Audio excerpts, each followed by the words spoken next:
¿Listo? Más o menos. Listo, ya estamos grabando. Ah, bueno, empezamos entonces. Listo. ¿Viste cuando ¿Alguna, ahí está? ¿Qué tiene alguna, WhatsApp? alguna inquietud en relación con la sesión pasada?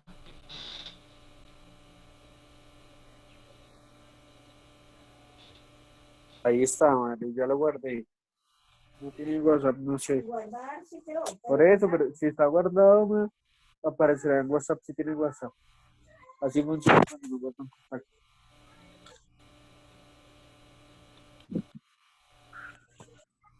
¿Listo?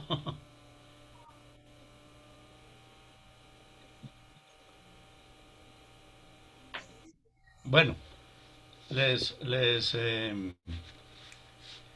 les decía que si tienen alguna inquietud en relación a la sesión pasada.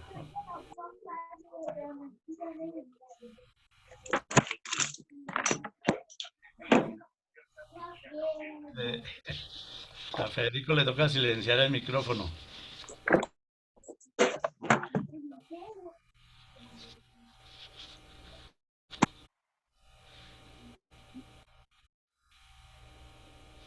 O Diego lo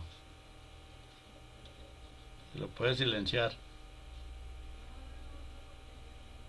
¿Ya? Ya él silenció el micrófono. Listo. Entonces iniciamos de nuevo.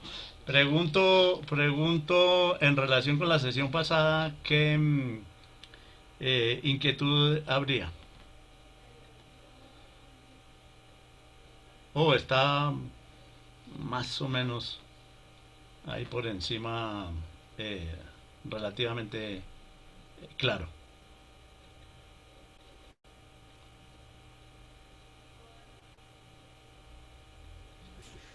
Profe, como la vez pasada abrimos un espacio grande de preguntas, creo que por ahora está todo claro, o por lo menos hasta que alguien se pronuncie.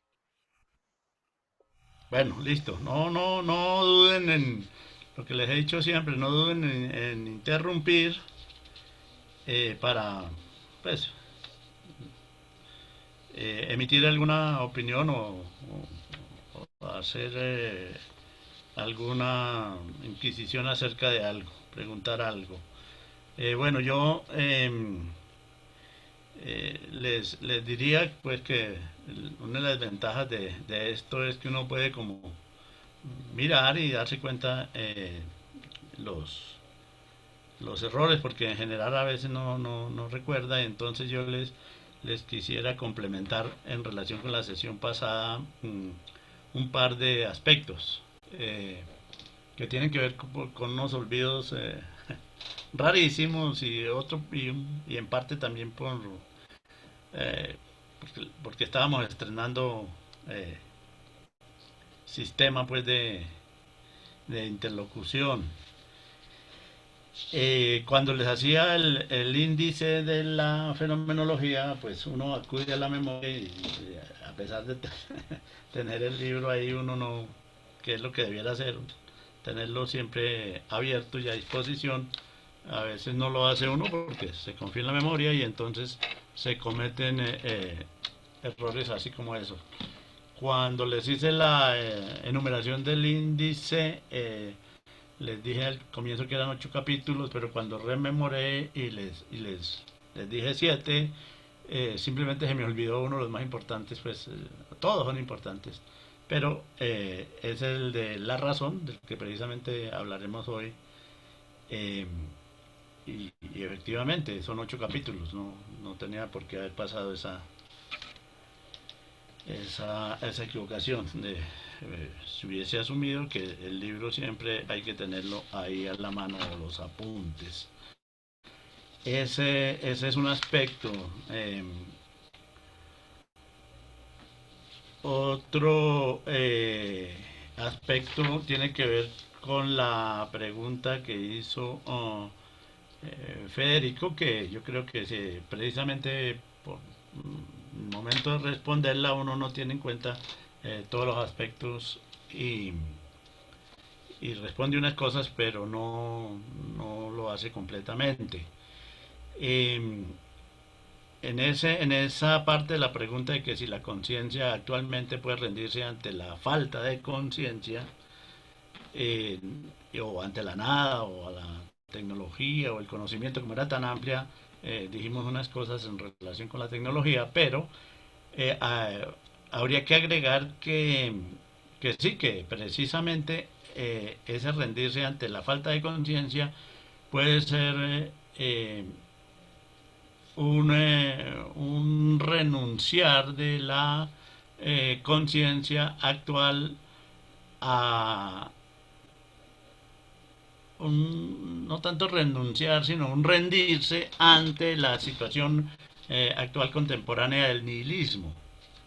Ustedes saben que el nihilismo, yo siempre les he insistido que me parece que los tres factores principales de esta época que le permiten a uno identificar la época son el nihilismo, la reificación y el narcisismo.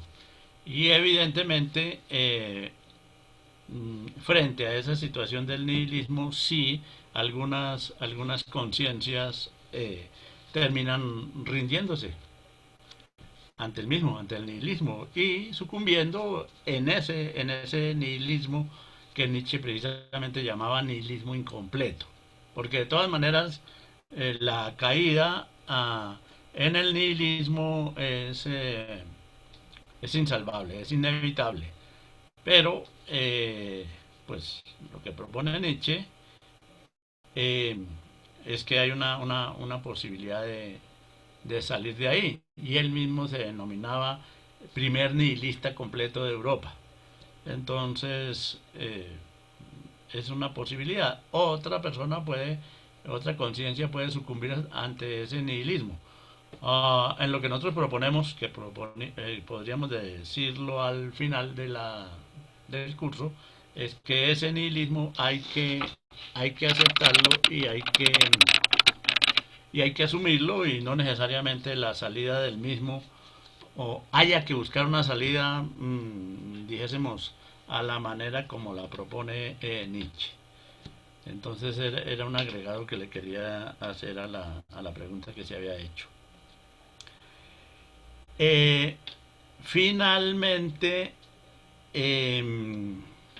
así también importante es una cosa que hay que señalar en el tránsito de la conciencia a la autoconciencia.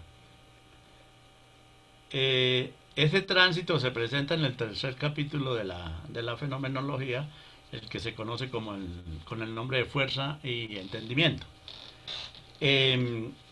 Recuerden que yo les decía que el paso del segundo capítulo de la percepción al tercer capítulo, o sea, de fuerza y entendimiento, era en la práctica el paso de la doxa y de la conciencia común y silvestre a la episteme, o sea, a una conciencia que ya se preocupa por una explicación más profunda de las cosas, y en últimas es pues un anticipo en la conciencia de lo que puede ser la ciencia, de lo que va a hacer la ciencia. Justamente ciencia que tendrá su expresión más importante en el capítulo de la razón, como veremos hoy.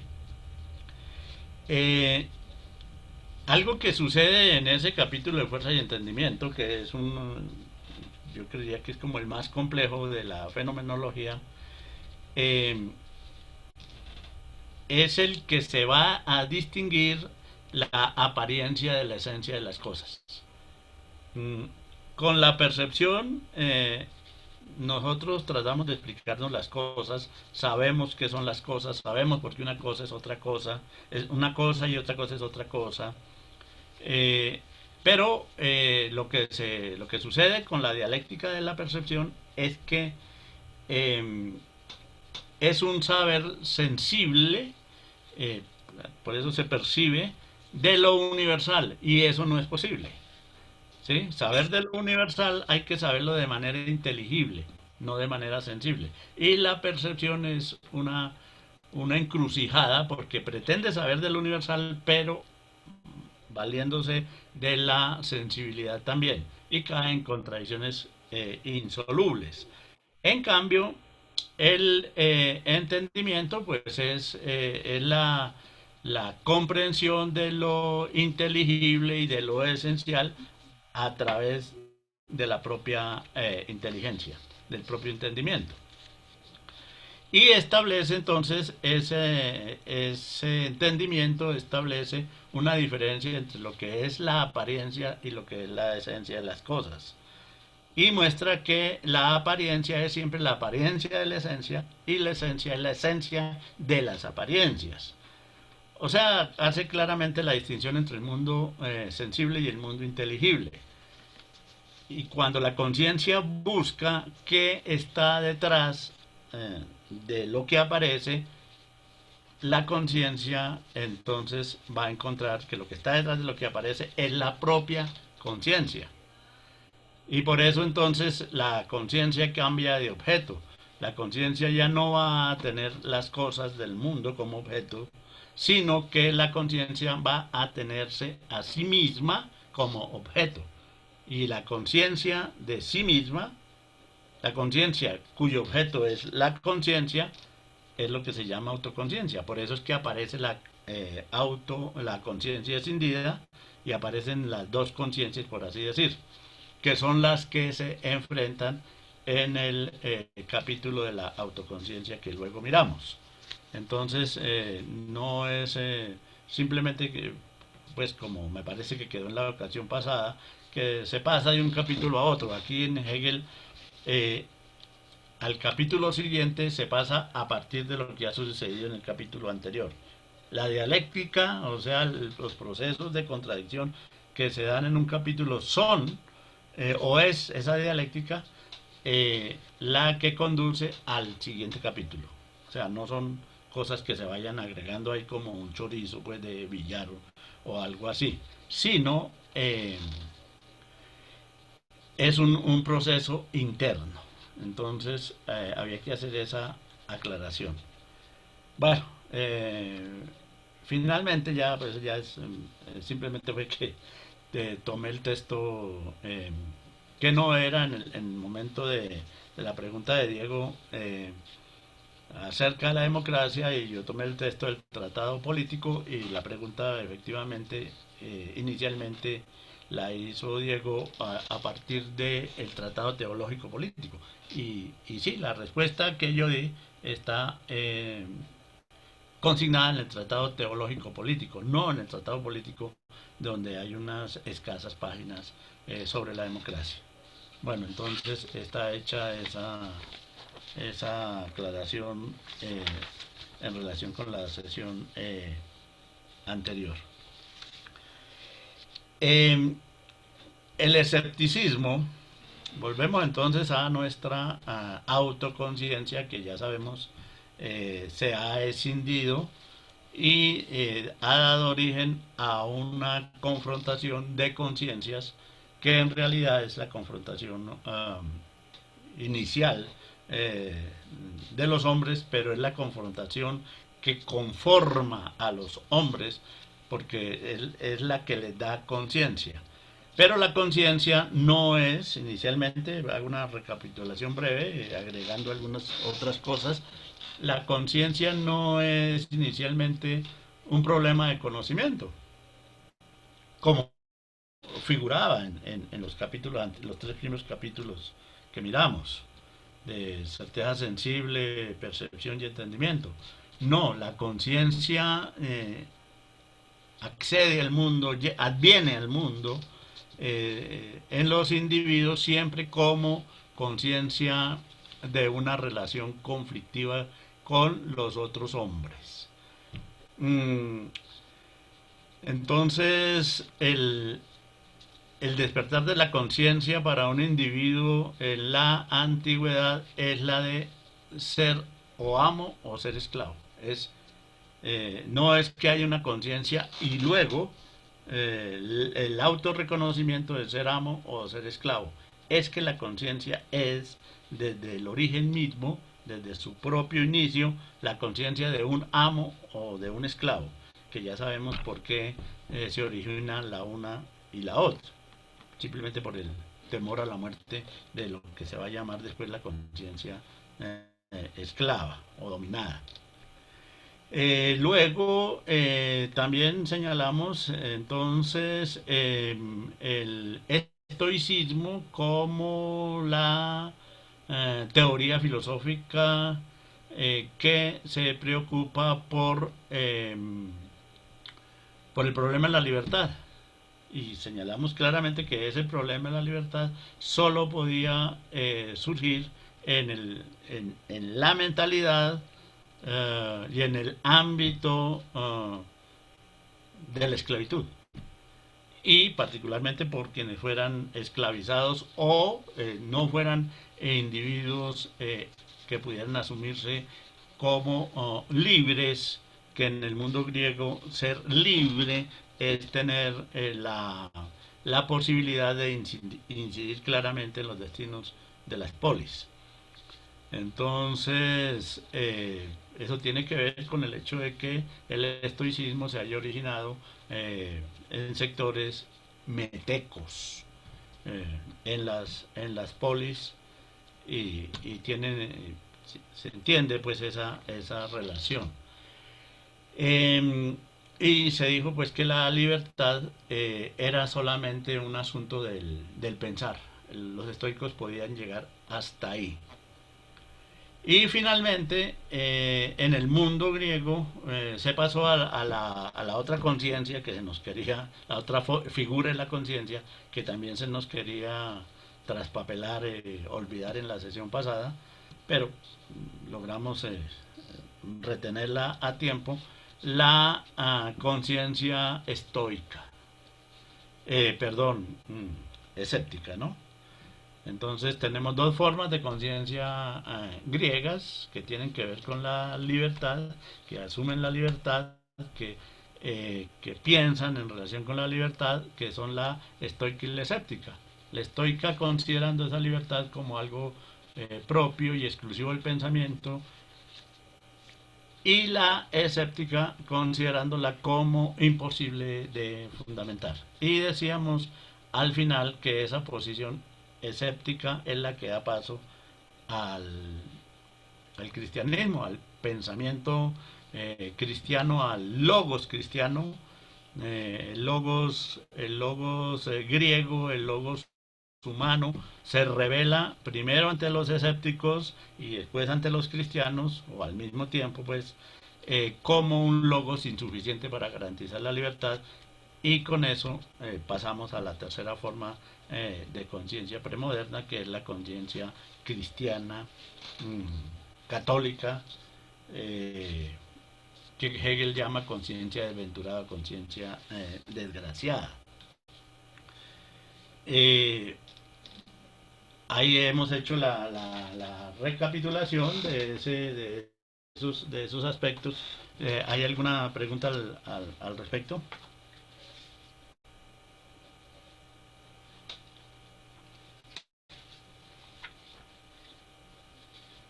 ¿Mm?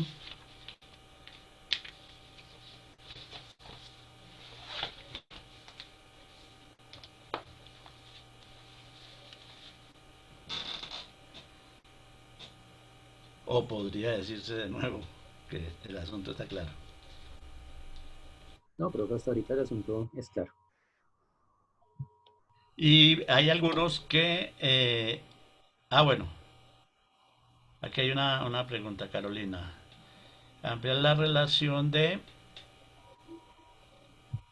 la autoconciencia. A ver, amplíe más la... Ya. Em, o sea, el tercer capítulo, el de fuerza y entendimiento. Hay una pregunta acá que dice que si se puede ampliar la relación de la autoconciencia, la relación a apariencia y esencia. Mm,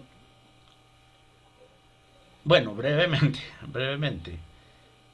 Para eso les recomiendo los que quieren, aparte pues de leer el capítulo de la fenomenología, les recomendaría este texto de Gadamer, eh, la dialéctica de Hegel.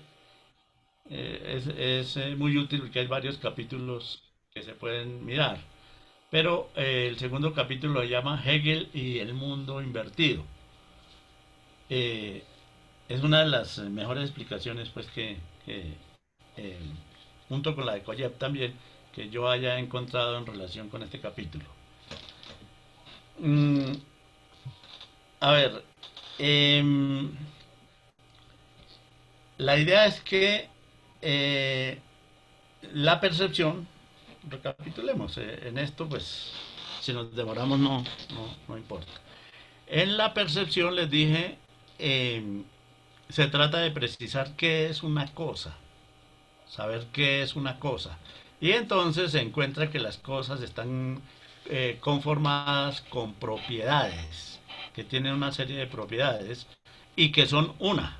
O sea, hay una cosa, pero la cosa tiene distintas propiedades, distintas características. Eh, si se guía uno por la percepción, eh, si se guía uno por la percepción, suceden cosas como estas. El, em, el ejemplo que da, el ejemplo que da Hegel es un terrón de azúcar, pues, o puede tratarse de un terrón de azúcar, o podemos utilizar un terroncito cuadrado de azúcar. O lo que sea, cualquier cosa, teléfono, por papel, cualquier cosa. Es una. ¿Sí? Cuando uno tiene un terrón, un libro, el libro acá frente a uno, es un libro, ¿no? Y esto es una cosa. El libro tiene hojas, están escritas, blancas las hojas, negra la tinta en que está escrito, pero aquí tiene una portada, tiene distintos colores, es rectangular y tiene determinadas medidas. Son propiedades de la cosa. Ese libro es diferente pues, al teléfono, ¿no? Mire, este también es rectangular, es, pero es otra cosa. Este es una cosa y este es otra cosa. Entonces, la cosa es una unidad de propiedades. La pregunta es cómo esas propiedades que son distintas están unidas en una sola cosa. O también al revés, cómo una sola cosa se diluye en múltiples propiedades. No puedo explicarlo a través de la percepción. A través de la percepción puedo dar cuenta de que las cosas son así, pero no puedo explicar por qué. ¿Por qué no puedo explicarlo? Porque hay una serie de fenómenos que no los puedo entender con los sentidos. Los capto con los sentidos, pero no me los explico con los sentidos. Por ejemplo, el libro, este libro es rectangular y tiene unas determinadas medidas. El teléfono igual, el portaminas igual. El portaminas es blanco y es metálico, el libro es de papel. La pantalla de esto es plástica, bueno, distintos materiales. Esos distintos materiales y características son indiferentes unas de otras. Por ejemplo, el hecho de que el libro sea rectangular no tiene nada que ver con que el libro sea de papel, porque esto también es rectangular, pero no es de papel. ¿Sí? Y puedo hacer un rectángulo y muchas cosas rectangulares no tienen nada que ver con el material. El color, tiene una serie de colores, pero eso no tiene nada que ver con el libro. ¿Sí? Podría ser de otros colores. Y sin embargo, el hecho de que sea esto de papel y esto sea metálico y plástico, eh, esto tenga estos colores y esto tenga estos otros colores, es precisamente esas propiedades indiferentes unas de otras las que hacen que esta cosa sea esta cosa y esta cosa sea otra cosa. Y si yo quisiera definir qué es una cosa, se me presentan unas sin salidas bien complejas. Por ejemplo, una cosa es más lo que no es. Esto no es un teléfono. Esto no es un carro. Esto no es un avión. Esto no es un computador. Esto que le estoy señalando. Esto no es, ustedes pueden seguir diciendo que no es esto. ¿Sí? Entonces ahí por ese lado nos vamos a encontrar que una cosa es más lo que no es que lo que es. O sea, aquí en esta cosa que tiene unas cosas positivas, unas propiedades positivas, una positividad rectangular, papel, determinado color, determinado peso, que es lo que hace que esta cosa sea esta cosa, es al mismo tiempo una unidad de infinitas cosas que no es. Esto es más lo que no es que lo que es. Y eso lo puedo captar, pero no me lo puedo explicar. Ahora, explicar eso, explicar por qué este libro tiene este peso, tiene esta forma, tiene estos colores, tiene escrito lo que está escrito en el idioma de lo que está escrito, mmm, implica un montón de otros aspectos que no los puedo percibir, pero finalmente sí los puedo entender.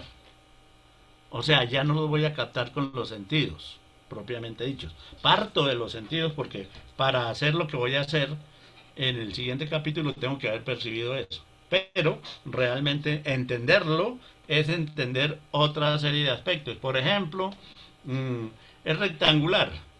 El libro es rectangular, pero para eso tengo que entender que es un rectángulo. ¿Sí? Y un rectángulo es una ente ideal, es una idea. Lo que es un triángulo, un rectángulo, cualquier figura geométrica, yo la entiendo. La capto con los sentidos, ciertamente, la capto con los sentidos, pero lo que capto con los sentidos no es la esencia del rectángulo, de la circunferencia, del triángulo, sino lo que yo capto con los sentidos, lo que yo capto con los sentidos es las ideas. No necesariamente, como dice en el chat, que tenga que particularizar las propiedades para entenderlas. No, las propiedades particularizadas yo las puedo captar sin entenderlas. Lo que yo tengo que tratar de entender es por qué esas propiedades que pueden ser particularizadas están unidas unas con otras en una cosa y son indiferentes y sin embargo están unidas. ¿Por qué son indiferentes? Porque el libro podría ser... Nada tiene que ver el color con el carácter rectangular, con la forma rectangular del libro. Podría ser de otro color. O sea, no hay ninguna relación entre color y forma. En lo que está escrito tampoco. O sea, son indiferentes. Las puedo captar, pero una por una. Pues puedo captar esto y puedo captar el color y puedo captar la forma. O sea, yo veo la forma. Las veo, las capto. Veo los colores, pero no los entiendo. Y mucho menos los voy a entender cuando están juntos. Entonces, la propuesta de Hegel en otro capítulo es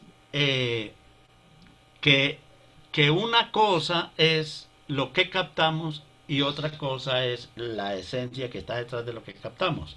Y lo que captamos son las apariencias. Las apariencias son las cosas que nosotros captamos con los sentidos. Pero la esencia no la captamos con los sentidos. La esencia la entendemos. O sea, ya podemos prescindir de los sentidos, tenemos que prescindir de los sentidos para entender la esencia. Es Platón, ¿sí? Platón y cualquier científico. Yo no, yo me tengo que, si bien es cierto, parto del conocimiento que me dan los sentidos para entender las cosas, no me puedo quedar ahí. Entonces ya Hegel va a explicar de que lo que mantiene unidas las propiedades, por ejemplo, es un determinado conjunto de fuerzas. Hay, esto está sujeto a una serie de fuerzas, empezando por la gravedad, también tiene consistencia el papel, la consistencia que tiene esto es distinto, también está sujeto a la gravedad. Hay siempre juegos de fuerzas conformando las cosas. O sea, se va a llegar en este capítulo a entender que todo, las cosas, en el caso que son cosas materiales y son cuerpos, están sujetas a una cantidad de fuerzas y contrafuerzas, que él llama un juego de fuerzas. Y luego, prosiguiendo por ahí, él va a decir que la fuerza nosotros no la vemos. Vemos las consecuencias de la fuerza, pero la fuerza tenemos que entenderla. De nuevo, vemos los efectos de la fuerza de gravedad, pero entender qué es la fuerza de gravedad necesita que yo haga todo, que la pueda condensar en una fórmula, en la fórmula de Newton, ¿sí? Y saber qué es la fuerza de gravedad. El resto es la expresión de esa fuerza. Y la fuerza de gravedad, de la cual solo captamos nosotros la apariencia de la misma en la caída de los cuerpos, la fuerza de gravedad solamente la entendemos. O sea, es inteligible. Y bueno, en ese mundo inteligible hay otro funcionamiento distinto al mundo sensible. Como es un juego de fuerzas, entonces se aprecian, finalmente ese juego de fuerzas parece caótico, ¿sí? Los movimientos que uno ve en el mundo, en relación con esto, la caída de los cuerpos, etcétera, es un caos para la gente. Pero realmente no es un caos, detrás de eso hay una ley, en este caso la ley de la gravedad.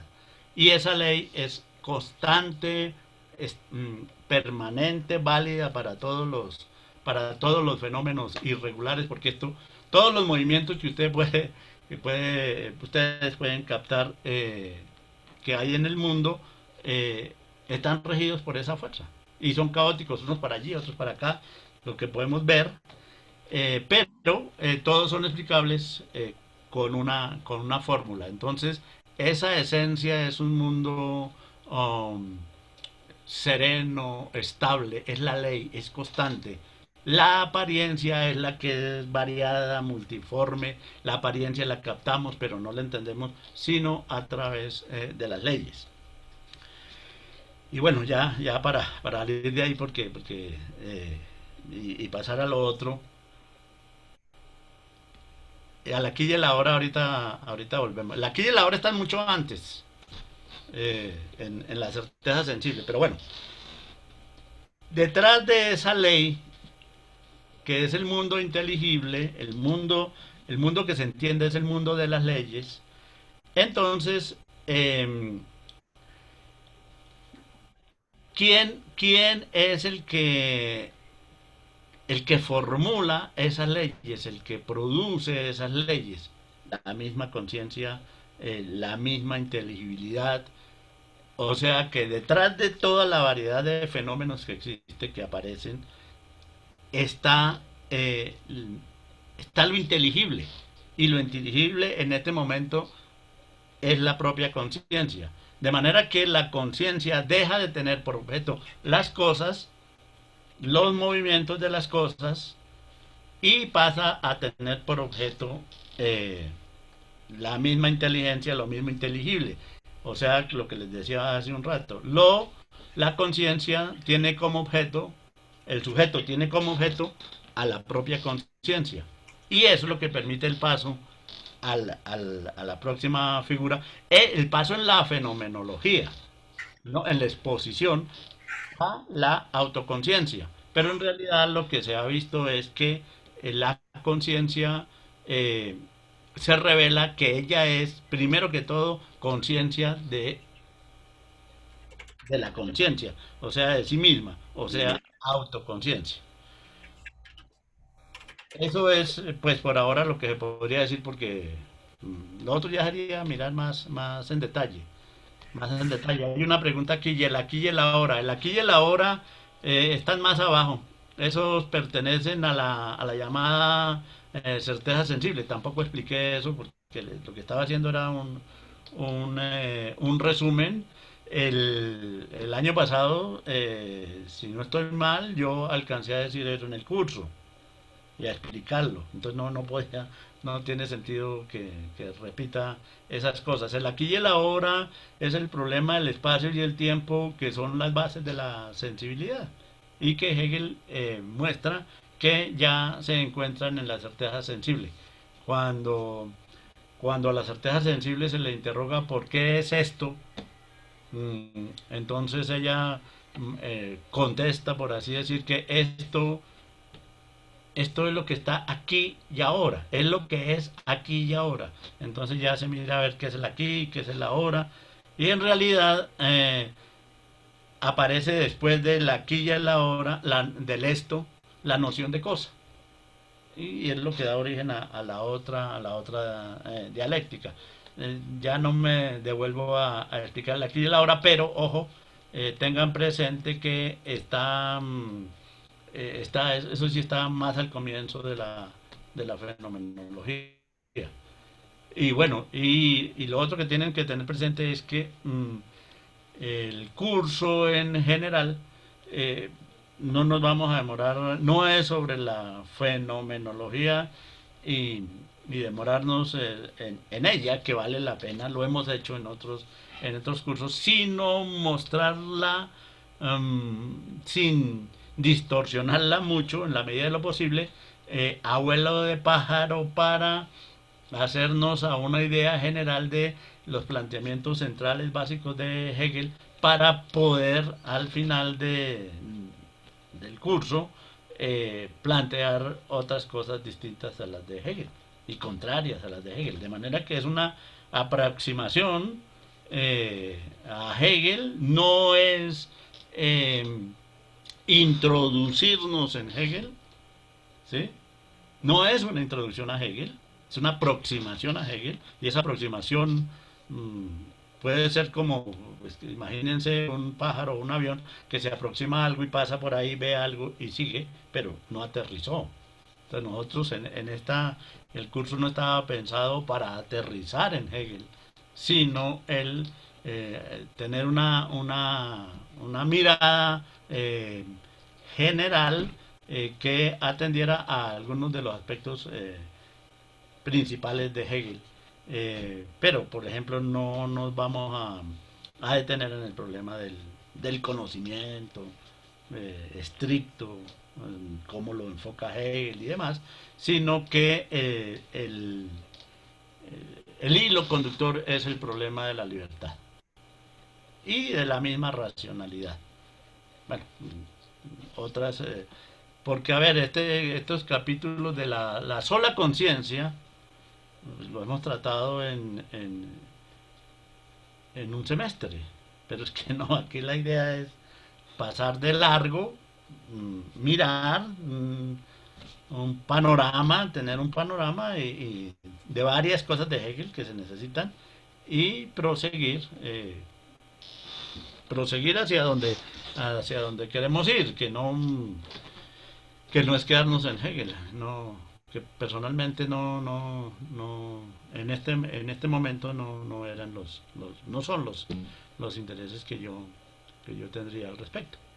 Es, es eso. Eh, Toca matar al dragón hegeliano. Eh, sí, sí, de alguna manera, pero no, yo no sé si matarlo, o si de pronto sea más bien domarlo, algo así, sí, sí, sí, es eso, es eso porque lo que se pretende hacer, ¿no?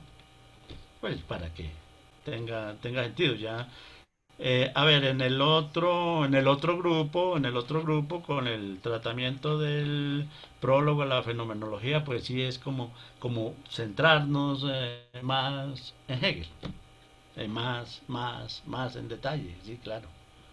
Pero pues a mí particularmente no me interesa que ustedes se vuelvan hegelianos. Pero les digo que sin haber pasado por Hegel, sin haber conocido a Hegel, eh, no, no se puede en estos tiempos modernos. Está uno obligado a su pesar, para algunos a su pesar, para otros a mí me produce bastante gusto, por así decir, meterse uno como un poco así decirlo, en el terreno enemigo. Algo, algo de eso hay ahí. Pero tratando de hacerlo de la manera más honesta posible, y más seria posible, y si se pudiera lo más riguroso posible.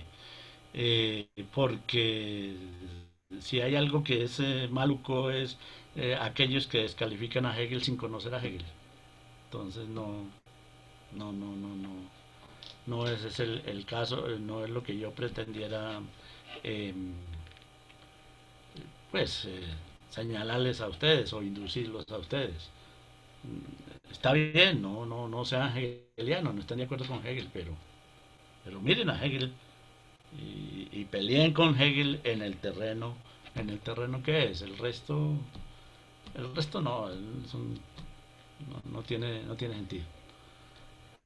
Sí, entonces el aquí y el ahora ya pasamos por el aquí ya era en otro lado, era ya en los salones, y el ahora era el año pasado. Entonces, eso le hace notar a Hegel a la certeza sensible, que cuando uno dice aquí, todo es aquí. Cuando uno dice ahora, ya no es ahora. Entonces van pasando las cosas. Bueno, pero lo interesante es esto, el que podamos compartir y interlocutar. Bueno, mm, no, no, no conozco. En general, no, en estas épocas yo he sido poco, hasta ahora que estoy metiéndome en estos medios, es que he oído pues que hay cantidad de personas que trabajan todos los temas, y yo no sé, el nombre me suena, ¿no es un chileno? Me preguntan si he escuchado a Carlos Pérez Soto. Eh, Pregunto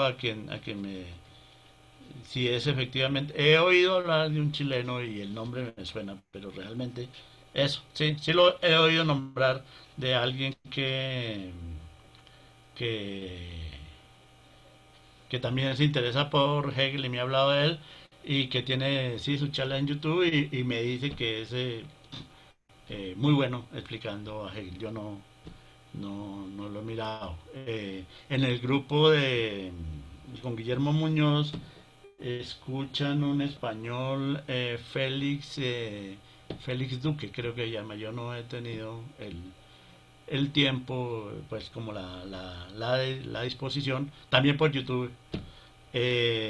No he tenido esa disposición para hacer eso, ¿no? Mm, Pues, la medida en que uno trata de ocuparse de sus asuntos. eh, pero bien, sí. No, pues, miren, ahora hay una oportunidad, ustedes tienen unas oportunidades ahora impensables hace unos pocos años. Impensables realmente. Hay de todo, ¿no? Pues yo sospecho que hay de todo, pero, pero yo lo que le recomiendo, y en relación con Hegel, miren todo lo que se les cruce. Pero más que eso, sería lean, y reflexionen a partir de lo que lean. Que esas charlas que mucha gente da, los conduzcan a ustedes a leer los textos de Hegel y a los textos que se han escrito sobre Hegel con detenimiento y a pensar ustedes mismos el problema. Eso no hay caso. Háganle, todo eso es bienvenido y uno al principio recibe de aquí, recibe de allá. Eso pasaba antes solo con los libros, pero uno se va dando cuenta finalmente dónde hay basura y dónde hay realmente contenidos y análisis interesantes. Y no, y el resto es meterse con Hegel, meterse con Hegel. Pero les diría, pues tampoco van a quedar ahí, ¿no? Es lo de eso de ser hegeliano, pues no, o marxista, o rusoniano, o qué sé yo, no tiene sentido. ¿Y para qué? No veo por qué tenga uno que adscribirse a un determinado pensador. Sí, Hegel es absolutamente indispensable, o sea, no se puede dejar de lado, pero uno no. El pensador que existiera y al que uno debiera adscribirse no existe todavía, y yo no sé si puede existir. Em, yo he dicho, ya aprovechando este paréntesis, pues que, qué sé yo, porque los problemas de la vida ya están resueltos, eso ya los resolvieron los griegos. No hay para qué preocuparse. Los problemas de la vida ya los solucionó Epicuro. Ya, ya está. El resto es- Hegel, por ejemplo, tuvo un gran error con Epicuro. Nunca valoró realmente el pensamiento de Epicuro y lo despreciaba y las cosas no así. Yo digo que desde el punto de vista teórico, esos problemas ya los solucionaron unos griegos, los sofistas, en particular Gorgias, y desde el punto de vista práctico ya lo solucionó Epicuro. El resto es para entretenernos, no veo. Y entonces creo haberles dicho que a propósito de la filosofía yo estoy muy de acuerdo con lo que Cioran señala, de que en realidad eso, y esto es contrariando en cierto sentido a Hegel hasta cierto punto, pero Cioran señala con buen tino que los problemas en la filosofía, que en filosofía no se ha avanzado mayormente, que precisamente por ejemplo, Hegel no es más, dice él, que un Heráclito que leyó a Kant. Heráclito, lector de Kant. Eso es Hegel. Bueno, existe Hegel, el Heráclito, lector de Kant. Yo diría que el filósofo al que uno podría escribirse sería eh, un Epicuro que hubiera leído a Hegel.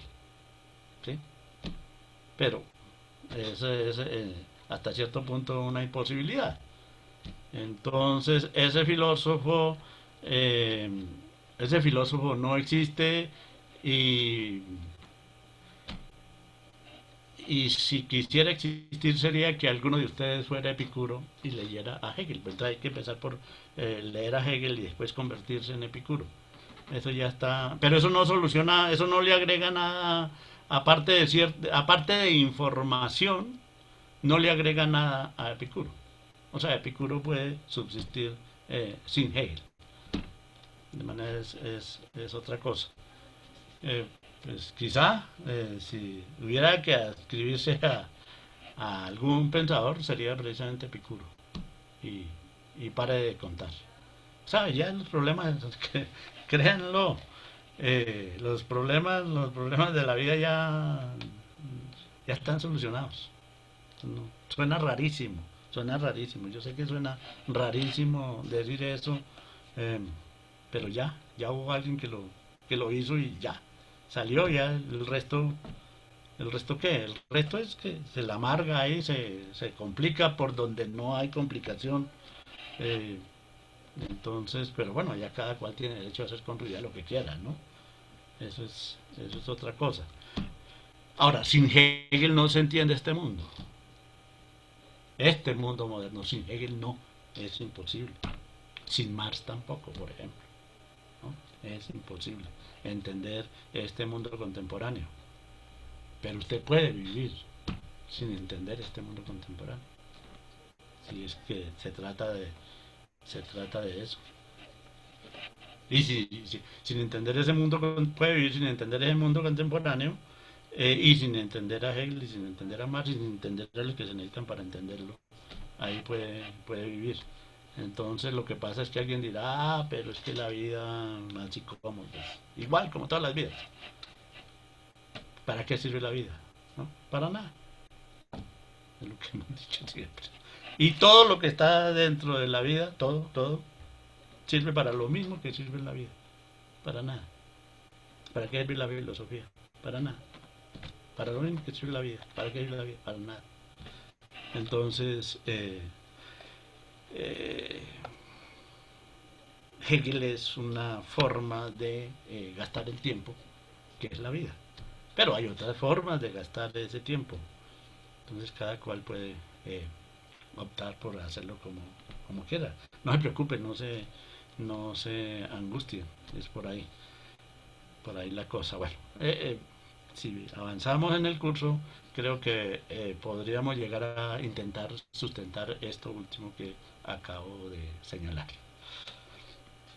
Bueno, eh,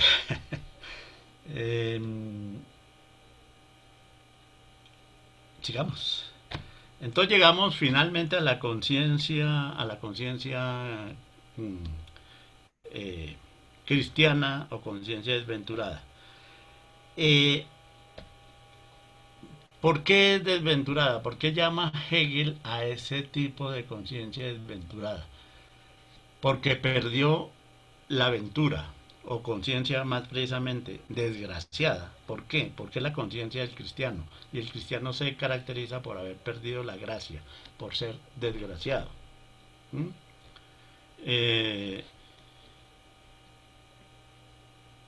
El hombre tuvo la gracia y la perdió, fue sacado del paraíso. En esencia es dentro del cristianismo es una criatura desgraciada. Tenía la gracia y la perdió. ¿Y qué tiene que hacer? Recuperarla. Esa es la vida del cristiano. Volver a donde Dios, volver al paraíso. Paraíso perdido, el paraíso está esperándolo allá más allá de la muerte. Es una conciencia escindida. En principio ya está escindida desde la división que plantean los estoicos y que plantean los escépticos. Esa conciencia queda duplicada en dos también y separada. Solo que la separación aquí es mucho más radical, ¿no? Es mucho más radical en el cristianismo. Y es una separación, como se verá, insoluble. No hay forma de superarla. Una pregunta, ¿no podemos ver el tiempo? Toca por el reloj de acá, bueno, para guiarse uno.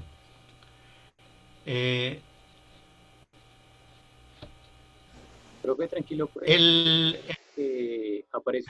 bueno, me apareció curiosamente un mensaje que nos iban a quitar el límite de tiempo por esta vez. Entonces parece que no va a haber. bueno, sí, bueno, perfecto. Y ya después miramos a ver cómo se cuadra eso. Listo. Eh, y bueno, creo que como una de las ventajas de este Zoom es como que el audio y la resolución es mejor que el otro, ¿no? Parece. Bueno, eso sí ya son cosas que ustedes captan. Eh, el otro problema o el otro elemento que hay que tener en cuenta es que desde el estoicismo lo que está en juego, para la humanidad y para la conciencia es el problema de la libertad, ¿no? Dijimos, en el estoicismo la libertad es una cuestión abstracta, es una cuestión de mero pensamiento. En el escepticismo el logos se muestra incapaz de fundamentar una libertad. Y eso abre el paso a la conciencia moderna. A la conciencia moderna, perdón, a la conciencia cristiana. Eh, realmente lo que experimenta el cristiano de los primeros siglos y el cristiano que mantiene el catolicismo en general, porque Hegel es luterano, Hegel es cristiano, pero cristiano de la reforma de Lutero. Entonces, el análisis que va a hacer acá es el cristianismo, pero antes de la reforma, o sea, lo que se llama el catolicismo. Entonces, el logos humano está claro que es incapaz de entender al hombre, de dar cuenta del hombre y sobre todo de dar cuenta de la libertad, de la libertad que el hombre, a la que el hombre aspira. La libertad se le vuelve más que un problema de pensamiento y de conocimiento, un problema de sentimiento. ¿Sí? La religión se mueve en el terreno del sentimiento hacia la libertad. Ahora, es claro que en el caso del cristianismo es interesante porque no es cualquier religión, es la religión de Occidente. Y esa religión cristiana se edificó también tomando elementos fundamentales del pensamiento griego. Es una religión completamente intelectualizada a partir del pensamiento griego. No es una religión sin más basada en la mera revelación o que se circunscriba única y exclusivamente a los elementos meramente religiosos. No, esta religión tuvo la particularidad que de una manera muy traumática, pero de todas maneras lo hizo, integró elementos del pensamiento griego, del pensamiento filosófico, en el corpus de la misma, de esa religión. ¿Por qué es desgraciada también? Porque la esencia para la religión cristiana, para la conciencia religiosa cristiana, no para la religión en general, sino para la conciencia religiosa. ¿Sí? Hegel va a tratar 3 veces el problema religioso en la fenomenología. Primero lo va a tratar desde el punto de vista de la conciencia, después desde un punto de vista histórico, que es distinto al de la conciencia, y después desde un punto de vista teológico, que es distinto a los dos anteriores. Entonces el primer tratamiento se hace a través de la conciencia o por medio de la conciencia, para la conciencia. El hombre cristiano, católico, con conciencia, con ese tipo de conciencia religiosa, se sabe escindido, partido, separado, roto. Esta vida para el cristiano no es la verdadera vida. Nosotros estamos, si asumimos la conciencia cristiana, estamos aquí de paso. ¿Sí? Estamos en este mundo, somos mortales, fuimos echados del paraíso, sufrimos las consecuencias de ese echar del paraíso y aspiramos, porque tenemos la posibilidad, porque así lo dice la revelación, aspiramos que una vez que hayamos muerto, podamos regresar a estar donde debemos estar, con Dios. Si cumplimos los preceptos, los mandamientos de Dios y de la iglesia en este caso, podremos volver a recuperar la gracia perdida, ¿sí? Mientras tanto, somos desgraciados. En este mundo somos desgraciados. Perdimos la gracia. Eh, entonces se presenta una escisión porque la verdadera libertad, la verdadera esencia del hombre, el hombre solamente sería libre si estuviese o su esencia estaría plena, completamente realizada, si estuviese conviviendo con Dios. Pero mientras estemos vivos acá, no. Mientras estemos en esta vida es un lugar pasajero donde estamos a prueba, ¿sí? No estamos simplemente ahí. No, Dios no nos dejó ahí y además para probarnos si merecemos regresar a volver a morar con Él y recuperar nuestra verdadera esencia, nuestra propia esencia, ¿sí? Dejar de los sufrimientos, dejar las penalidades. Por eso el que se muere le dice que descansa en paz, va a estar efectivamente allí con Dios. Entonces, fíjense que religiosamente, en esta conciencia cristiana, el individuo tiene la misma idea que había en el escepticismo, de la imposibilidad, de la insuperabilidad real en este mundo de acabar con la decisión, con la ruptura. Entonces se siente un individuo que su vida tiene que construirse fundamentalmente en la aspiración de volver a Dios. Y eso genera angustia, y eso genera dolor.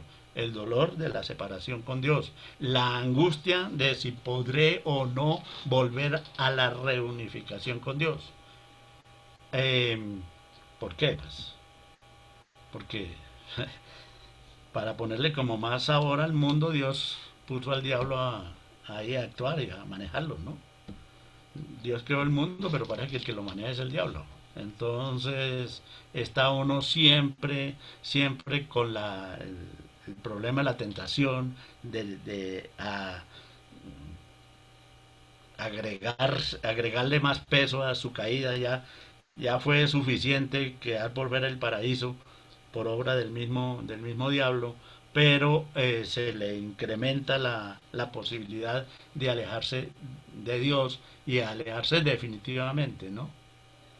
Entonces, eso hace que esa conciencia viva siempre en la angustia, la posibilidad del pecado, el problema en la salvación. Está ahí, es una conciencia de la intranquilidad permanente, diaria, cotidiana. Después, cuando Hegel más adelante analice el cristianismo desde el punto de vista histórico, mostrará que al cristiano le toca reinventarse todos los días, porque todos los días eh, está sujeto a la tentación. Que ya no es como en el mundo griego, que uno nace griego y muere griego, nace romano, muere romano. Aquí no nace cristiano.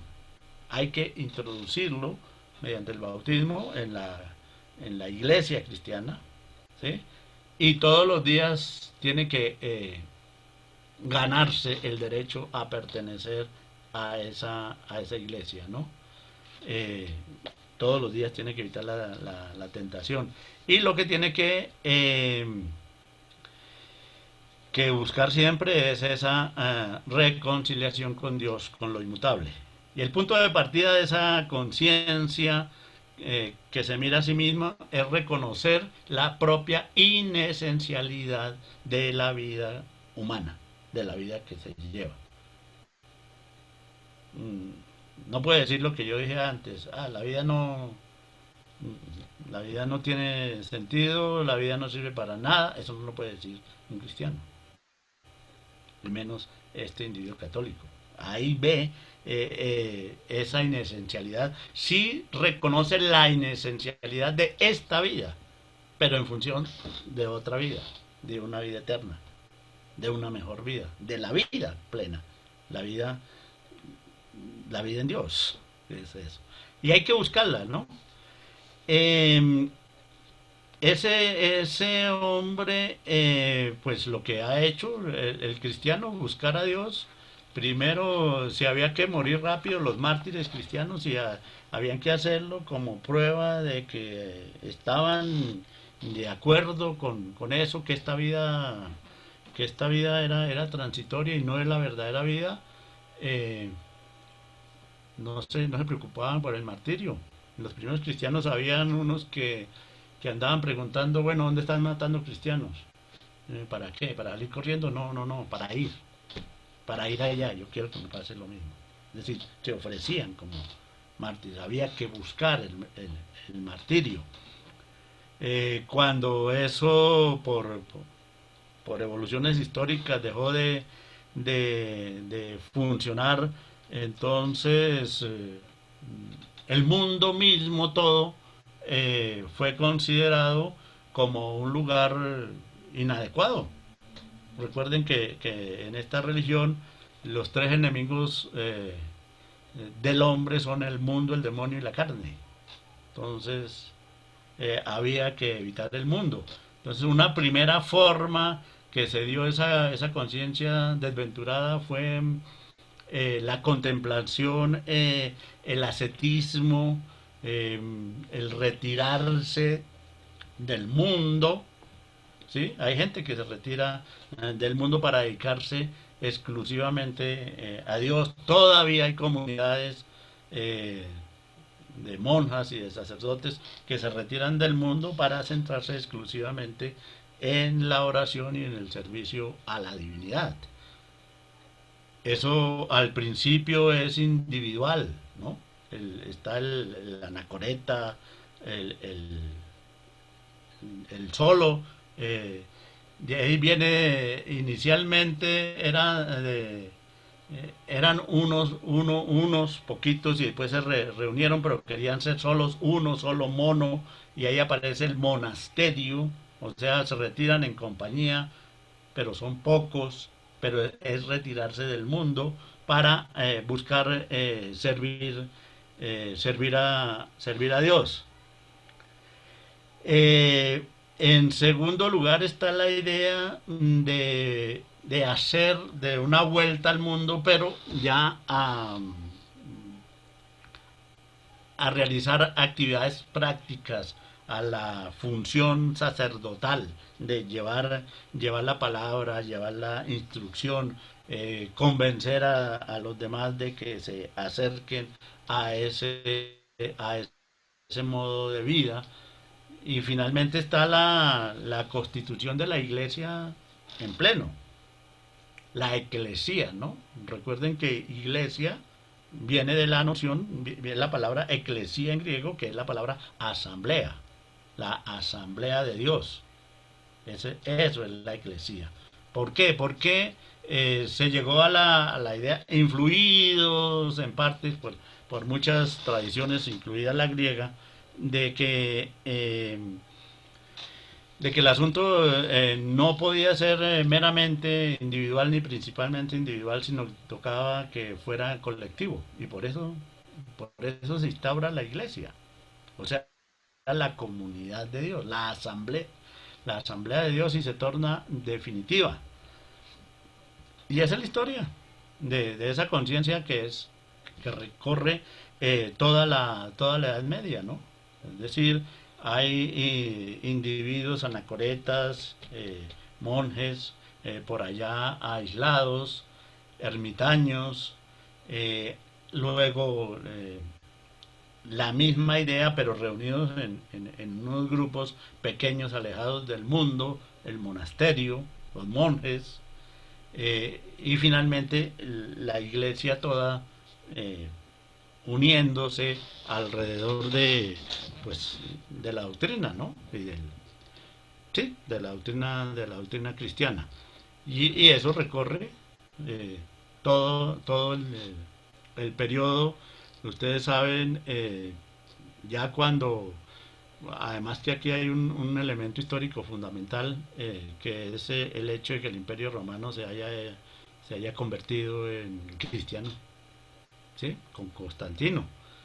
realmente la historia no debiera, de Occidente no debiera partirse en antes de Cristo y después de Cristo, eso es simbólico y demás, sino debería ser en antes de Constantino y después de Constantino, porque eso es ya el funcionamiento efectivo del cristianismo en, en Occidente. Eh, Todo eso está considerado ahí en ese capítulo, en la parte final del capítulo de la autoconciencia y la fenomenología. Eh, y bueno,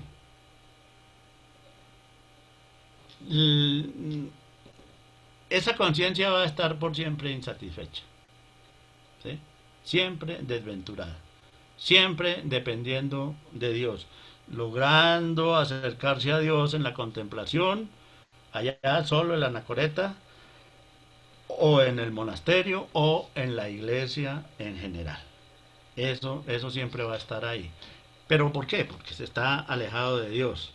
Mm, pues hasta la reforma, pues que va a retomar esa idea de un acercamiento directo del individuo con Dios.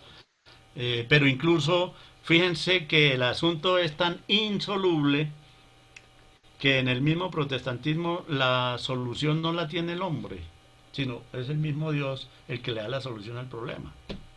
O sea, la salvación no la va a obtener el hombre a partir de sus obras, sino la salvación no es un logro del hombre, la salvación es un don de Dios. Es Dios mismo quien decide, según la fe de los individuos, quién se salva y quién no. Ojo, eh, es al revés, ¿no? Lo que acabo de decir, o debe entenderse al revés. Dios ha decidido quién se salva y quién no. O sea, la salvación no es una obra que el hombre alcance por su propio mérito. Dios mismo es el que determina. Y entonces eso ya está predeterminado, es la predeterminación de la salvación que va a estar en Lutero.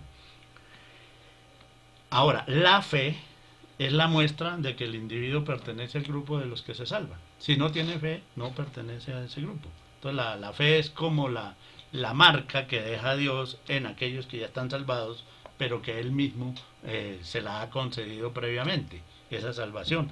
Entonces, todos, ahí sí que ya no, la situación puede decirse que ya llega a un punto en que es peor, ¿no? Porque es que ya ni siquiera lo que haga yo eh, determina el que yo me salve o no me salve. Finalmente va a ser una decisión de Dios. ¿Y por qué? Porque es un misterio. La voluntad de Dios es la que decide, no el hombre con sus obras y demás. Hasta ahí llega pues la ideología católica. Y en la fenomenología, el siguiente capítulo, como dice Koyev analizándolo, Hegel no explica muy bien el tránsito de ese capítulo, del cuarto capítulo al quinto capítulo, o sea, el capítulo eh, de la autoconciencia al capítulo de la razón. Eh, pero lo cierto es que de todas maneras se produce una transición que se inicia precisamente en el Renacimiento, en que los hombres vuelven a mirar atrás, vuelven a mirar el mundo griego, vuelven a mirar el logos griego, y bueno, y su influencia en lo romano, eh, y empiezan a adoptan de hecho una nueva postura.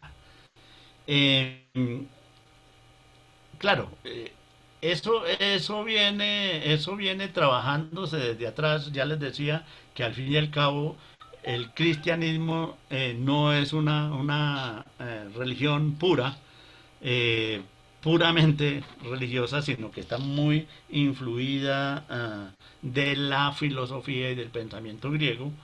Y bueno, empieza a haber una serie de interpretaciones, por ejemplo, que tienen que ver con la razón.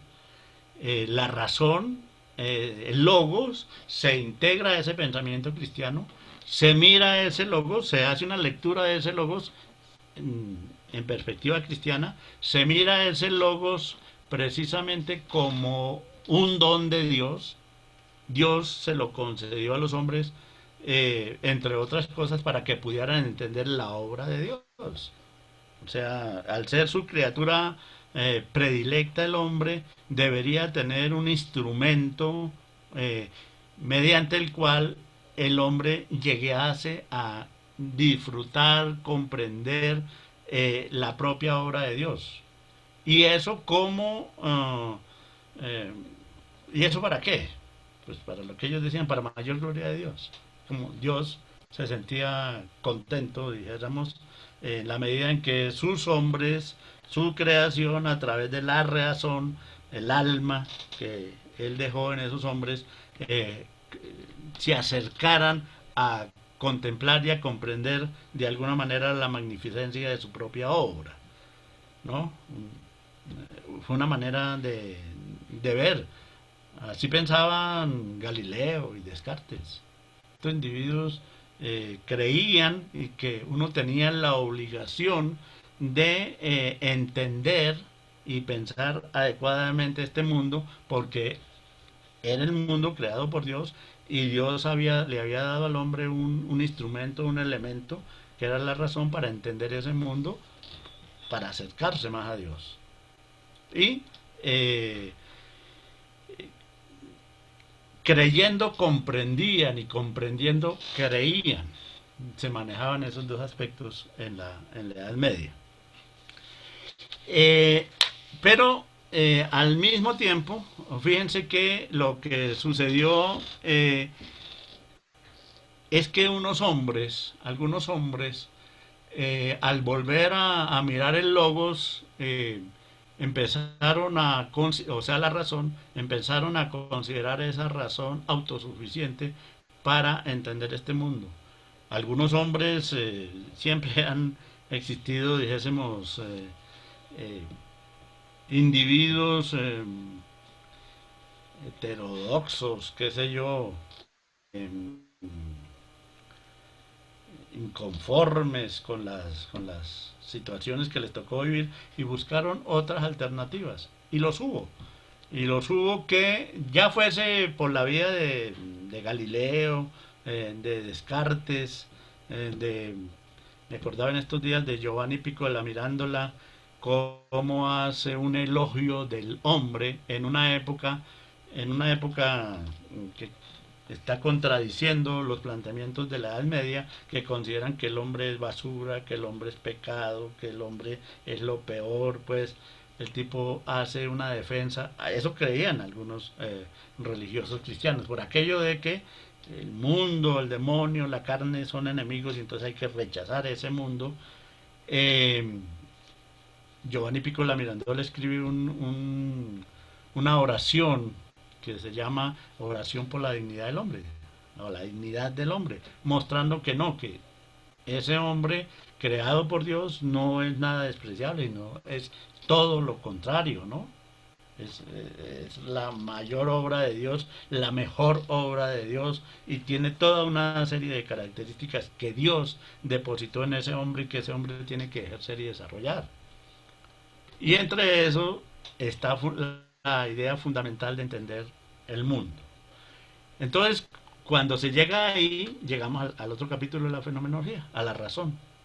O sea, a la idea de que, de todas maneras, así la plena esencialidad, el hombre la recupere y la alcance una vez haya muerto y haya regresado a Dios, si merece regresar a Dios, ya sea por sus obras o porque Dios quiso, ese es otro problema, por lo que sea.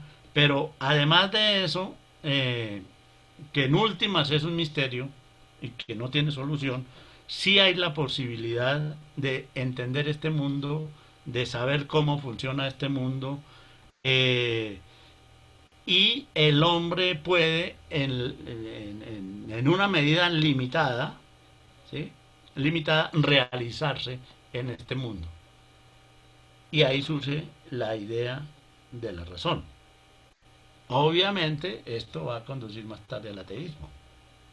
Y lo que está produciendo acá es la llegada de la modernidad, que mirada en otra perspectiva, Hegel la tiene ahí, pero Hegel no es Nietzsche ni la presenta como Nietzsche, pero en otra perspectiva es el punto en que el hombre alcanza el nivel de Dios.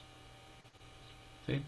Entonces existe la posibilidad de tener una realización esencial en la tierra, en el mundo terrenal, en este mundo. Y eso es ni más ni menos que adoptar lo que nosotros llamamos una posición racional. Lo otro, dejémoslo con el misterio.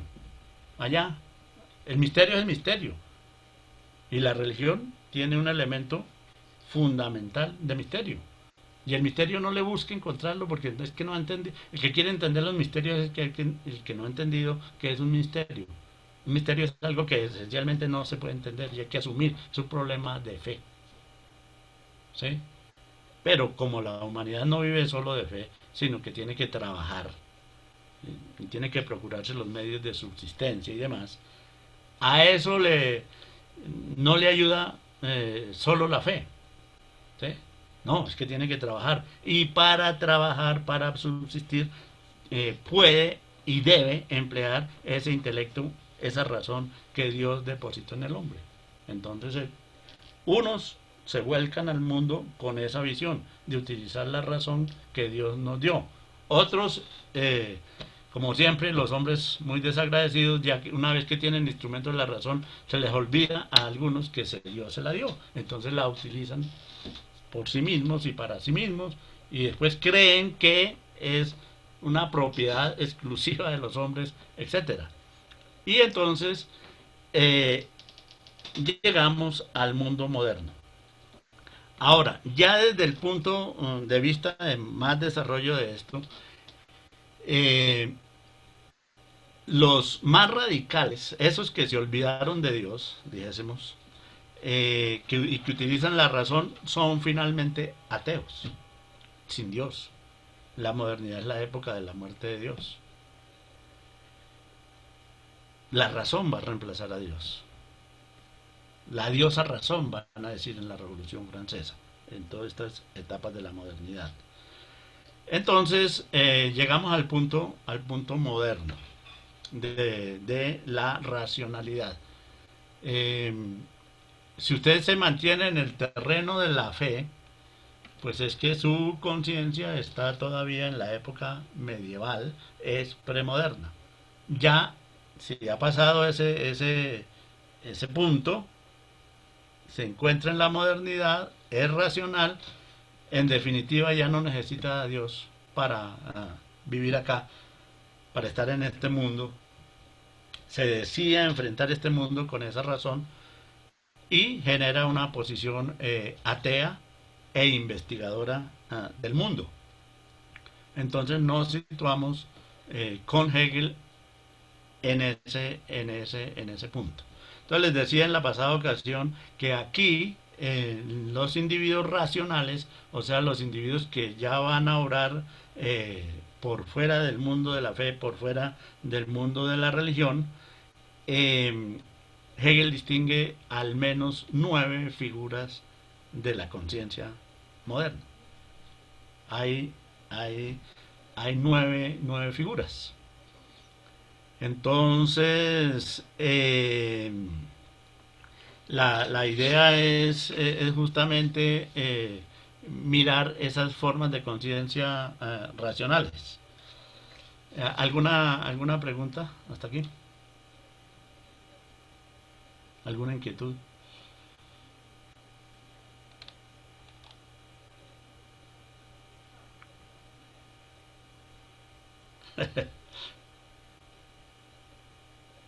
Bueno, alguien me dice que no, dice a todos, pero no sé si será por todos.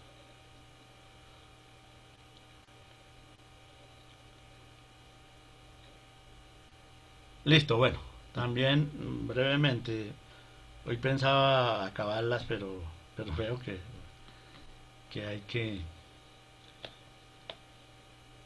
que no, que nos demoramos.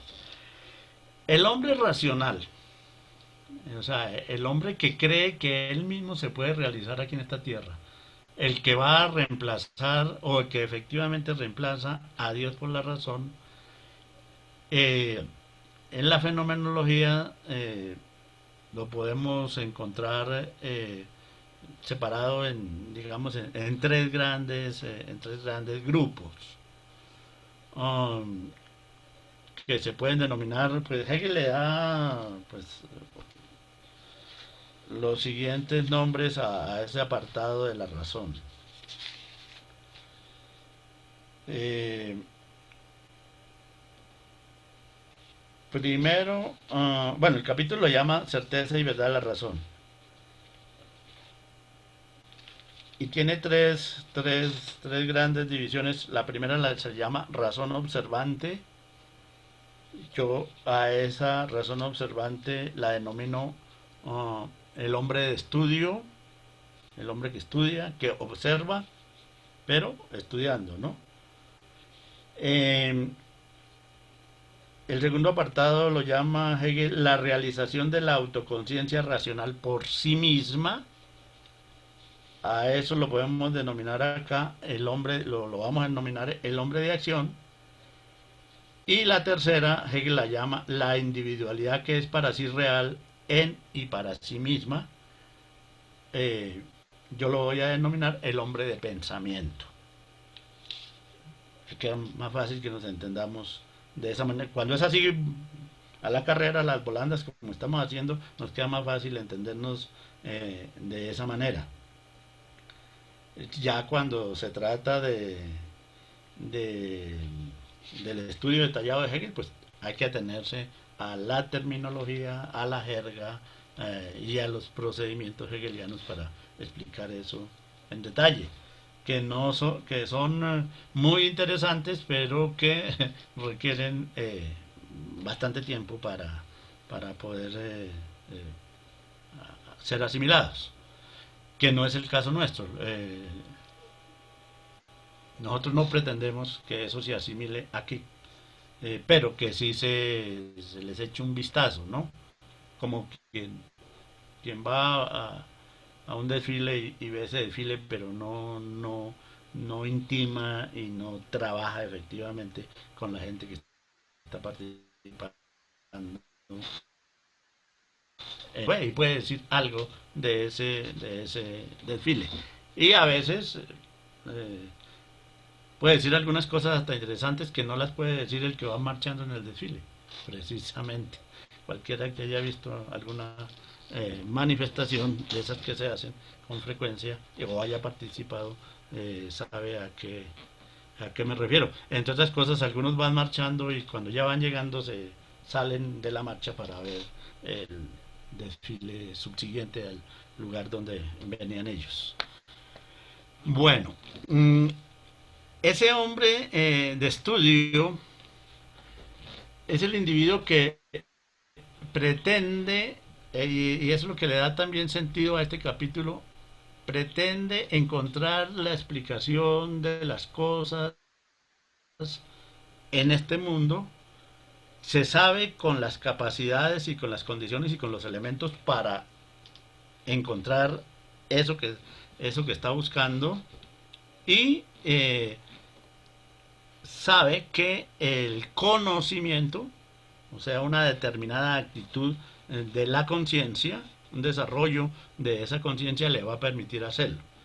Entonces, podemos decir que, y eso es lo que surge, surge primero en el Renacimiento y luego es el surgimiento general de la ciencia moderna, ¿no? Es el paso a la época de la imagen del mundo, que es fundamentalmente la época de la técnica y la ciencia.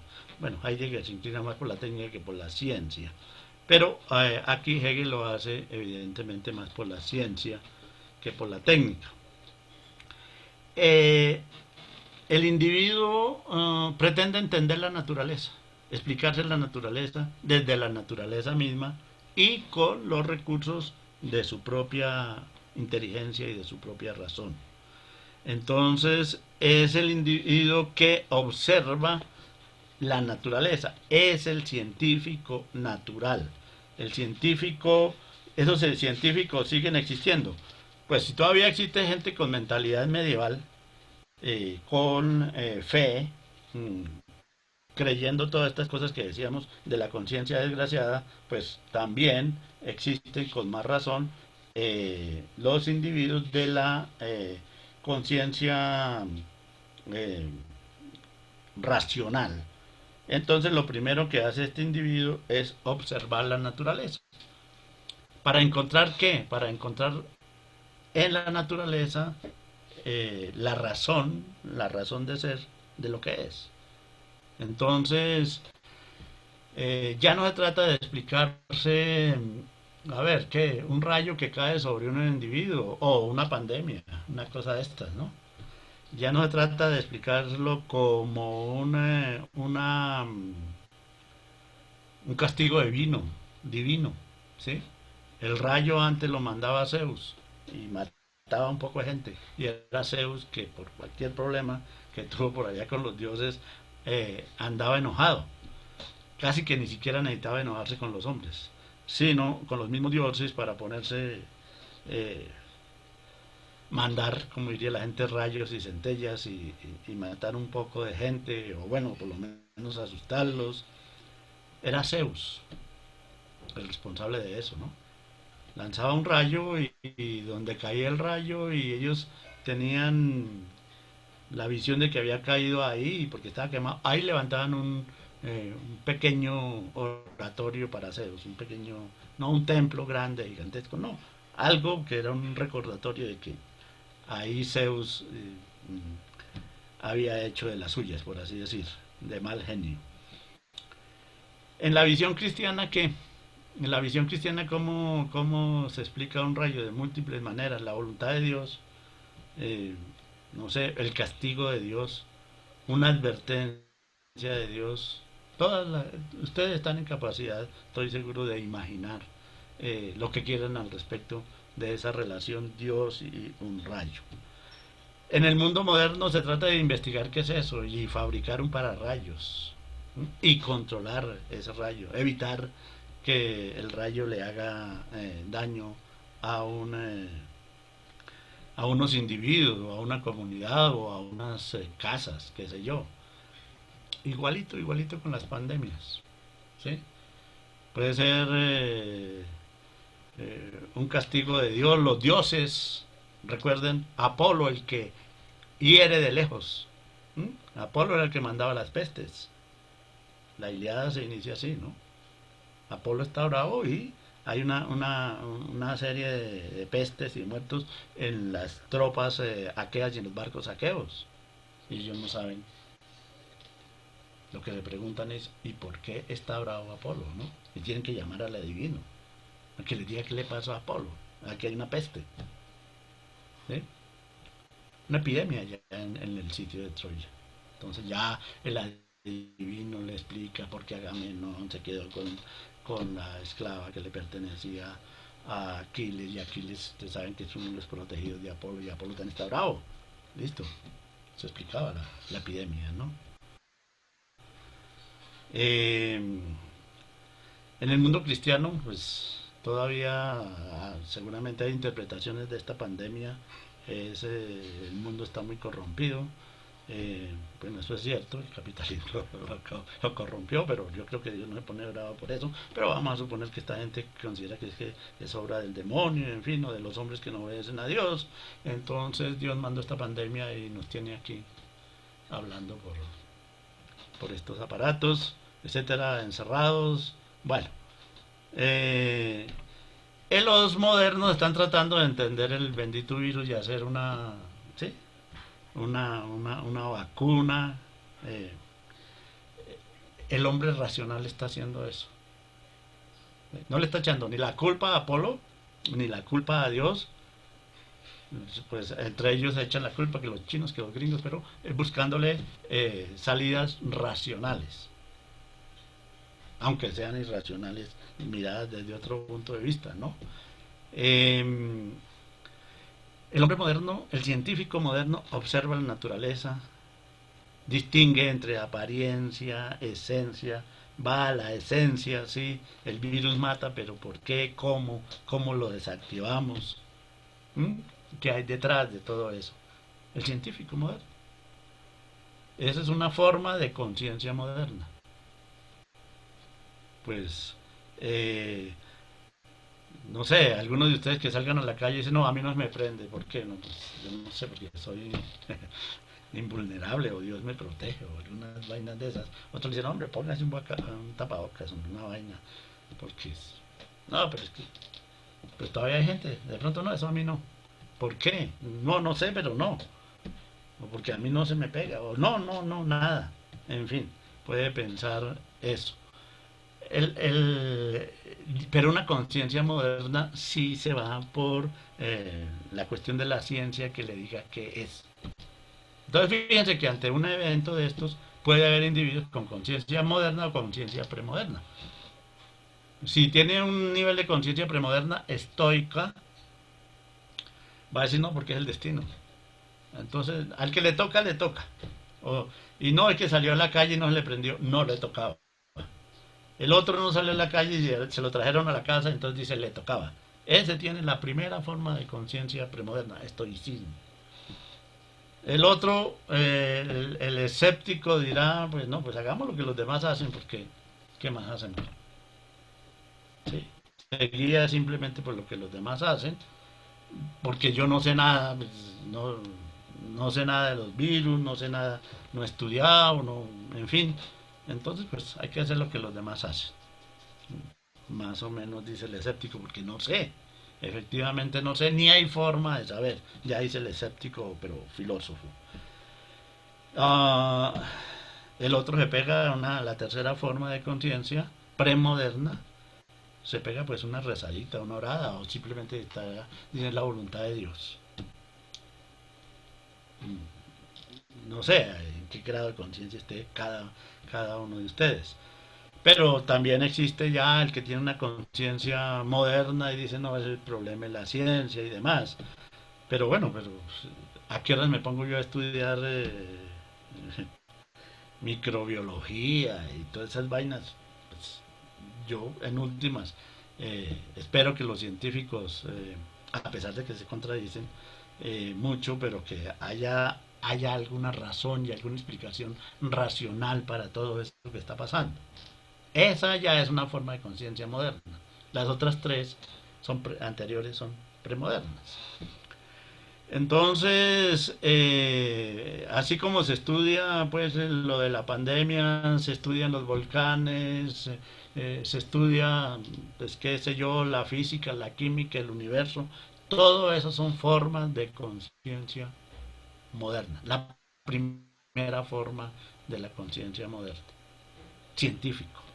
Ustedes, estudiosos de las ciencias sociales, quieren entender la sociedad, quieren encontrar la razón del funcionamiento de esa sociedad.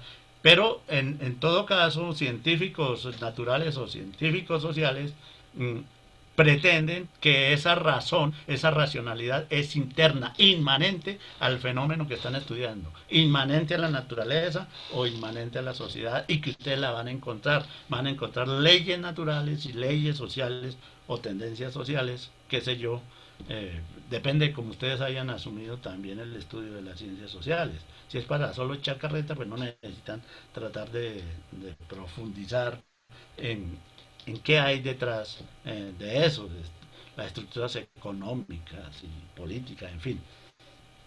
Si lo que quieren es un discurso, pues no necesitan esforzarse mucho. Es el nivel que se tiene. Entonces el primer nivel es estudiar la naturaleza. 5 minutos. Estudiar la naturaleza ya es una forma de conciencia moderna, evidentemente. Hay otra posibilidad que tiene el hombre de estudio, que Hegel la desarrolla ahí, y es estudiar el pensamiento. ¿Sí? Estudiar el pensamiento porque, porque no solamente vivimos en esa naturaleza, actuamos ahí, sino también pensamos. Entonces, ocuparnos. Que yo tengo los pensamientos y que puedo estudiar por qué funcionan así. Porque antes la gente creía que los pensamientos mismos se los ponía Dios, entonces, y los malos pensamientos el diablo, qué sé yo, y, y que me equivocaba, pues no era culpa mía, o si era culpa, pero no profundizaba. Después, en la época moderna, le da a la gente por estudiar el mismo pensamiento, que es lo otro que el hombre tiene. Recuerden que los hombres dos cosas hacemos: actuamos y pensamos. No hacemos más. Actuar y pensar. Realizar acciones y tener pensamientos. Entonces, las acciones, la realización de las acciones en la naturaleza me puede explicar mucho de eso. El estudio de la naturaleza. Ahora, el estudio del pensamiento me va a explicar cómo funciona el pensamiento. Entonces me pongo a estudiar el pensamiento. Esto es lógica, es la lógica. El individuo que se dedica a estudiar el pensamiento. Es cierto que esa lógica no es moderna. Esa lógica ya la había inventado Aristóteles, la inventaron los griegos, todo. Pero es que eh, son los filósofos de esa época, no era el pueblo en general. Ahora, en la época moderna, la gente aspira toda que los pensamientos tengan una lógica y que tengan una estructura, y efectivamente eso va funcionando y además es muy útil. Aparte de entender la estructura misma del pensamiento, es utilizarla y aplicarla en sus desarrollos, pues para crear estos aparatos, ¿sí? Para hacer todos estos desarrollos que son lógicos. La aplicación concreta de la lógica la estamos viendo en el funcionamiento de estos aparatos. Y hay gente que se dedica a eso y estudia sistemas e informática. Y bueno, y miren que eso en la época moderna nos ha servido pues para hacer este tipo de comunicaciones, al mismo tiempo que nos separan de otra manera, pues sirve para un tipo de comunicaciones. Ahora, si quiere profundizar más o hay otra opción de estudio del pensamiento, es el estudio de la psicología. ¿Por qué la gente piensa de determinada manera? Ya no solo cómo piensa desde el punto de vista formal, de la lógica formal, sino por qué los individuos piensan en tanto individuos de esta o de aquella otra manera. O sea, ya estudian la mente de los individuos. Eh, o sea, la actitud de tratar de entender, así como se entendió la naturaleza, tratar de entender el pensamiento. Y entonces está el psicólogo. Y uno también, uno como individuo moderno, cuando alguien le dice alguna cosa, ya no dice, ¿será que se le metió el diablo ahí? O algún dios griego lo tiene eh, agarrado, entusiasmado, etcétera, o el diablo. No, más bien, y es que esta mujer, ¿cómo piensa así? ¿Qué hay en la psiquis de esa persona para que piense así? Y este caballero, este individuo, ¿por qué piensa de esa manera también? Entonces, tenemos ahí el individuo que observa el desarrollo del pensamiento desde el punto de vista formal y desde el punto de vista psicológico. Y finalmente, ya para terminar, solamente lo enunciamos y lo desarrollamos en la próxima sesión, o lo desarrollamos no, sino nos referimos a él en la próxima sesión. Están los individuos que quieren estudiar ya la relación entre la naturaleza y el pensamiento. Los primeros son los científicos que estudian la naturaleza. Los segundos son los individuos que estudian el pensamiento. Ven, ya no llores. Eso. ¿Por qué llora? En medias, papá, porque está haciendo frío. Sí, Cris. Sí, es un asunto psicológico ahí. Pero bueno, el asunto aquí, Diego pregunta por la frenología, o ya estaban las bases de la psicología. Sí, sí. Eh, a eso nos vamos a referir en la próxima sesión. Hegel evidentemente toma la frenología como objeto de crítica y lo otro, las bases de la psicología, sí, claro, Aristóteles las había dejado en su tratado del alma, ¿no? El Pericigé sobre el alma. Aristóteles se puede decir que con eso, a partir de ahí se crea la noción de psicología. Pues fíjense las dos cosas. Aristóteles en la raíz de la lógica, Aristóteles en la raíz de la psicología. De ahí el respeto tan grande que Hegel tiene por Aristóteles, ¿no? Que creo que es el único filósofo que respeta, que lo respeta 100%. Es a Aristóteles, pero es que ahí nomás se ve, claro, tanto la psicología como la lógica tienen en Aristóteles su iniciador y pionero, claro, y sus tratados ya establecidos y bien, bien interesante. Se aprende mucho, pues, mirando las obras de lógica de Aristóteles, pero también mirando el de ánima de Aristóteles. Hay mucho y él es el primero en reflexionar en serio sobre eso. Bueno, por si hay alguna preguntita, o si no, dejamos ahí y miramos en la próxima sesión las 7 formas de, así por encimita, las 7 formas de conciencia moderna. Ya estamos en la modernidad, ya estamos en nuestro terreno, ya tenemos pretensiones de científicos o de psicólogos o de lógicos, ¿sí?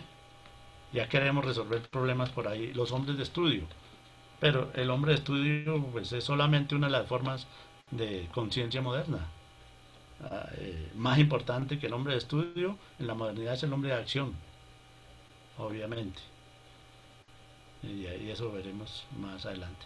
Bueno, ¿alguna cosa al respecto de la sesión para terminar acá?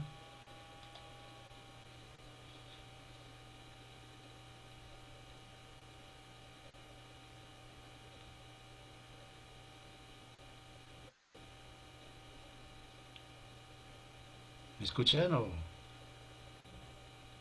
Sí, profe, sí escuchamos. Pues hasta el momento parece que no. No hay más dudas. Pero alguien... por el momento no hay pregunta, pero creí que por el momento no me escuchaba, Carolina. No hay preguntas. Bueno, todo es invitación a que lean a Hegel. Pues aquí estos son brochazos así a la carrera, porque es que no me interesa quedarme en Hegel, ¿no? Es eso, pero sí que tengan una bendita visión de Hegel, porque necesito esa visión para más adelante. Bueno, entonces ha sido un gusto y nos estamos hablando. Buenas tardes. Gracias, profe, que tenga un buen día. Gracias, profe. Tenga buen día. Gracias, profe. Igualmente a ustedes, gracias y que estén bien y que... Excelente clase, profe, y gracias. Nos vemos la otra semana.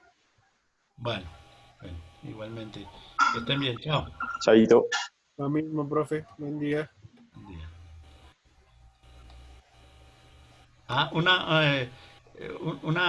¿Me escuchan? Sí, señor. Sí, señor. Una última cuestión, pues el viernes seguimos en el grupo de Guillermo Muñoz. Cualquier cosa, pues llaman ahí o avisan para que los dejen entrar, ¿no? Allá a esa sesión. Y para esa sesión les recomiendo que lean el prólogo, la fenomenología. Listo, profe. Bueno, chao. Buen día. Igualmente.